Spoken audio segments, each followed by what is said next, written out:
Bismillahirrahmanirrahim.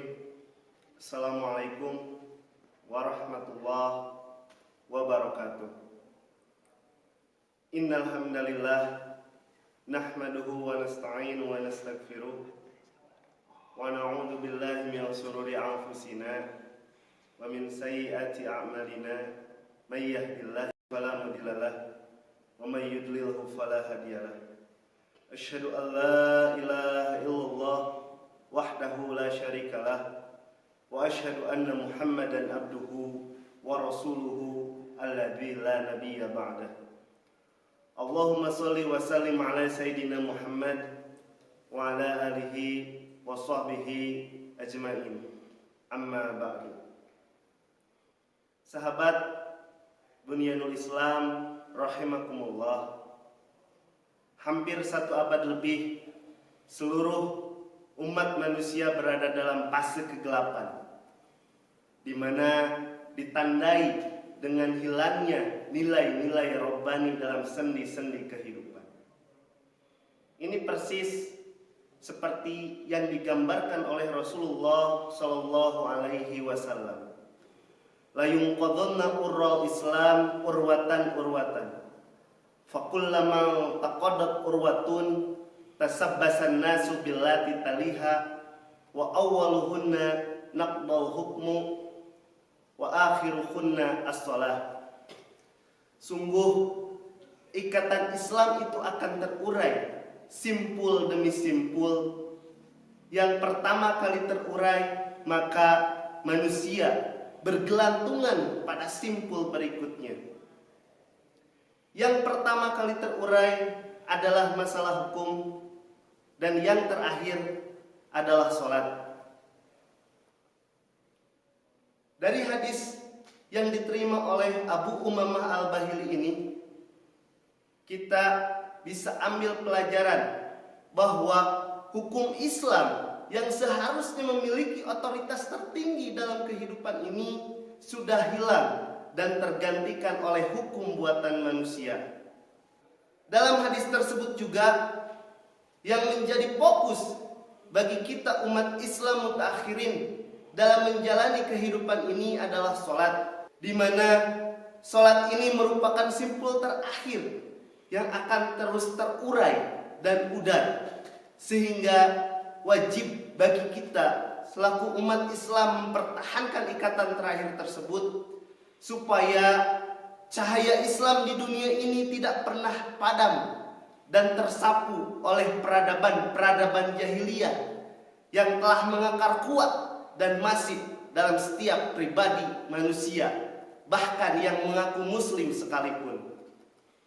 Karena disadari atau tidak, kita semua sedang berada dalam fase di mana cahaya al-haq diselimuti oleh kegelapan yang sangat pekat, sehingga sholat yang harusnya menjadi sebuah media untuk berkomunikasi dengan Allah, sholat yang seharusnya menjadi sarana untuk memohon pertolongan kepada Allah sesuai yang tercantum dalam Al-Quran, wasta'inu bis-sabri was-shalah, memohon pertolonganlah kepada Allah dengan cara sabar dan sholat, kini sudah kehilangan pamornya dalam kehidupan ini, sudah kehilangan eksistensinya dalam setiap pribadi muslim yang harusnya itu menjadi identitas yang melekat sebagai pembeda antara seorang yang punya iman dengan seorang yang tidak mempunyai iman. Namun tak jarang manusia hari ini hanya terjebak dalam formalitas saja. Sholat hanya dilakukan sebatas gugur kewajiban. Sholat hanya dipahami sebatas ibadah ritual yang tak pernah ada hubungannya dengan akhlak di luar sholat. Padahal Rasulullah Shallallahu Alaihi Wasallam mengingatkan kepada kita, ketika seseorang benar dalam sholatnya, itu akan mencegah dari perbuatan fahsya dan perbuatan mungkar. Dalam artian, setiap ibadah sholat yang dilakukan akan memberikan sumbangsih tinggi bagi lahirnya bobot akhlak dalam Islam. Itulah kenapa orang-orang di zaman Rasulullah bisa disebutkan khairu ummah karena sholat yang dilakukan oleh mereka pada waktu itu mampu merubah akhlak mereka yang tadinya dalam kesesatan dan jahiliyah menjadi seorang yang mendapat petunjuk dalam hidupnya. Ketika seseorang memiliki pemahaman sholat hanya dipahami formalitas saja, inilah awal mula lahirnya peradaban STMJ atau yang lebih kita kenal dengan istilah sholat terus namun maksiat tetap jalan. Sholat dilaksanakan namun tidak melahirkan perubahan.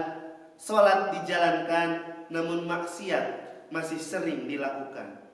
Sehingga sholatnya tidak menjadi karakter dalam pribadi seorang mukmin, bahkan bisa menjadi seorang yang lalai, bahkan berani sampai meninggalkan sholat ketika sholatnya dirasakan oleh mereka menjadi penghalang dalam menggapai tujuannya di dunia.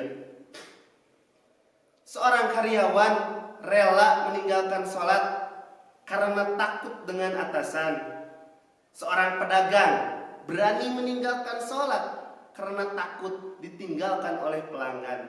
Bahkan seorang yang tidak sibuk sekalipun akan mampu meninggalkan sholat dengan beribu satu alasan. Inilah kekeliruan-kekeliruan yang sering kita jumpai dalam realitas kehidupan ini.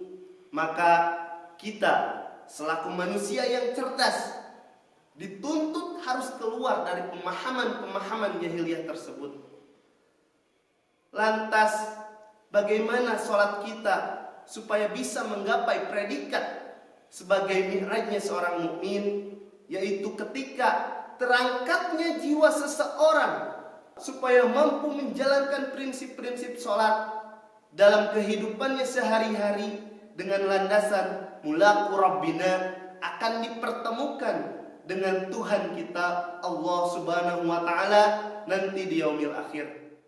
Rasulullah Shallallahu alaihi wasallam juga mengabarkan bahwa sholat yang paling utama setelah sholat fardu adalah sholat di sepertiga malam. Inilah salah satu upaya agar kita merasakan peristiwa yang dirasakan ketika Rasulullah mi'raj menghadap Allah Subhanahu wa taala. A'udzu billahi minasyaitonir rajim. Bismillahirrahmanirrahim. Wa minal laili fatahajjad bihi nafilatan laka asa ayyab asaka rabbuka maqaman mahmuda. Dan pada sebagian malam sholat tahajudlah kamu sebagai suatu ibadah tambahan bagimu. Mudah-mudahan Tuhanmu mengangkat kamu ke tempat yang terpuji. Dalam ayat tersebut dijelaskan bahwa ketika seseorang mengerjakan sholat malam akan merasakan situasi di mana Allah terasa sangat dekat. Seakan-akan jiwanya terangkat menghadap Allah Subhanahu wa taala. Dalam keheningannya membuatnya lupa akan hiruk pikuk kehidupan dunia. Dalam kesunyiannya akan menghilangkan segala duka yang dia rasakan, sehingga yang dirasakan hanya dirinya sendiri dengan Allah yang ada pada saat itu. Penting bagi kita untuk senantiasa memperbaiki kualitas sholat kita supaya sampai kepada derajat as-sholatu mi'rajul mu'minin, atau sholat sebagai mi'rajnya orang-orang mukmin.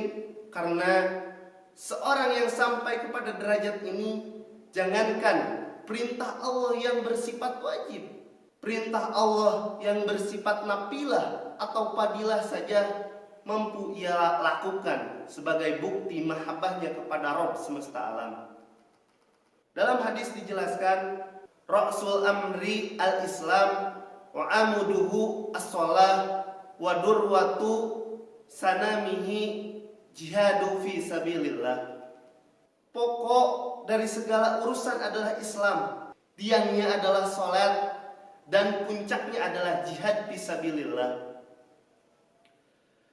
Dari hadis tersebut, sungguhnya seluruh urusan atau permasalahan yang baik atau yang buruk itu solusinya adalah Islam, sehingga untuk mencapai solusi tersebut adalah dengan cara melaksanakan sholat dan terus istiqomah bersungguh-sungguh di jalan Allah Subhanahu wa Ta'ala. Mungkin itu yang bisa saya sampaikan. Maka dari itu kita harus senantiasa menjadikan sholat sebagai media taqarrub ilallah, agar as-sholatu mi'razul mu'minin bisa kita rasakan dan bisa kita dapatkan. Sahabat BTV rahimakumullah, terus dukung channel ini agar bisa terus menyajikan konten-konten dakwah yang mengarahkan umat kepada tujuan yang hakiki, yaitu ibtigha'a mardatillah fid dunya wal akhirah, dengan cara menekan tombol subscribe. Bagi yang belum menekannya, like, share, and comment. Mudah-mudahan dukungannya menjadi amal ibadah dan diberi pahala oleh Allah Subhanahu wa Ta'ala. Amin ya Allah ya Rabbal Alamin. Akhirul kalam, wassalamualaikum warahmatullahi wabarakatuh.